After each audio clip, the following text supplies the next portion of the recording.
વાર્તાનું નામ શિયાળ અને કાગડો ને શિયાળ છે. ફૂલણજી કાગડાનું છે વાર્તાનું નામ. ઓકે, આપણે આજે થીમ પ્રમાણે છે વાર્તા ફૂલણજી કાગડો. કાગડો અને શિયાળ. એક હતો કાગડો, એને બહુ ભૂખ લાગી હતી, બહુ જ. તો છે ને તે આમ તેમ ઉડતો હતો, પછી કંઈક ખાવાનું શોધતો હતો કાગડો. તો તે ઉડતા ઉડતા તેને એક પૂરી જડી, તેને ચાંચમાં લઈને ઉડ્યો. તે દૂર દૂર ગયો, પછી તે એક ઊંચા ઝાડની ડાળી ઉપર બેઠો. તો તે નિરાતે પૂરી ખાવા તૈયાર થયો.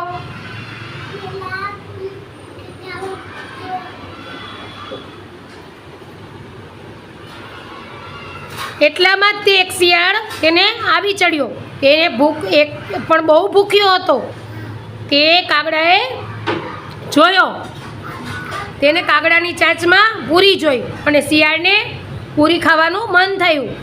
આપણે કોઈક ભાઈબંધ બાજુના ખાય તો આપણે ઈચ્છા થાય ને ખાવાની કંઈક. તો પછી એટલે આ એનો ભાઈબંધ હતો, બે દોસ્ત હતા, એટલે એને ઈચ્છા થઈ, પૂરી ખાતો હતો ને એટલે. તો એને પૂરી કાગડા પાસેથી મેળવી. સી રીતે, શા માટે? તો શિયાળે કહ્યું, કાગડાભાઈ, હે કાગડાભાઈ, તમે કેટલા બધા સુંદર દેખાવ છો. જો કાગડાભાઈ મસ્કા માર્યા, જોયું બધાને? તમારી ચાંચ કેવી નમણી છે, તમારી આંખો કેવી ચપ્પળ છે, તમારી આંખો કેવી ચપ્પળ છે, એમ કે તમારી પાંખો કેવી જબરી છે, તમે રંગે બહુ સુંદર છો, બધામાં તમારો અવાજ તો સૌથી વધારે નવે પમાડે તેવો છે. શિયાળે કહ્યું, કાગડાભાઈ, હે કાગડાભાઈ, વંજરાજ, બસ એક જ વાર તમારું મધુર ગીત સંભળાવો, સંગીત સંભળાવો.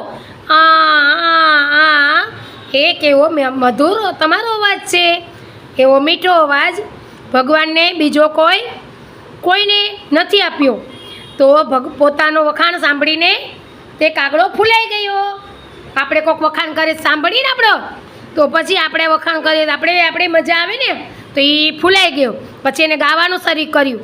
કાક કાક કાક કાક કરો તો, કાક કાક કાક કાક, કા કા કા કા કા, એવી રીતના કાગડાભાઈ બોલે.